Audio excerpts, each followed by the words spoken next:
আসসালামু আলাইকুম দর্শক, আমরা আছি আমাদের যে বর্ণি বাওড়ের কূলে।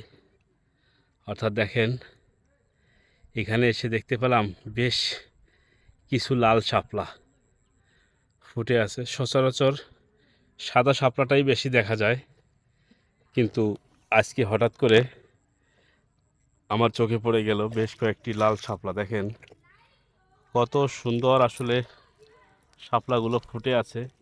এখন কিন্তু অনেক বেলা হয়েছে, অনেক শাপলা কিন্তু এখন তার ফুটন্ত অবস্থা বন্ধ করে দিচ্ছে। আর কিছু শাপলা দেখেন এখনও ফুটে আছে।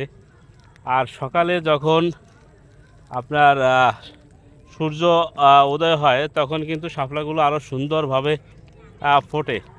দেখেন বর্ণি বাওড়ের কূলের যে সকল জমি রয়েছে, জমির এক ফাঁকেই কিন্তু দেখা যাচ্ছে এই এত সুন্দর যে শাপলা।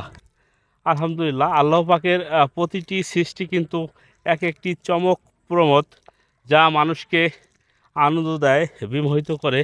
এটি কিন্তু আমাদের জন্য একটি সুন্দরতম দৃশ্য। দেখেন, আমরা কিন্তু বর্ণি চরপাড়া থেকে আজকের এই সুন্দর দৃশ্য আপনাদেরকে দেখানোর চেষ্টা করলাম। ধন্যবাদ সবাইকে।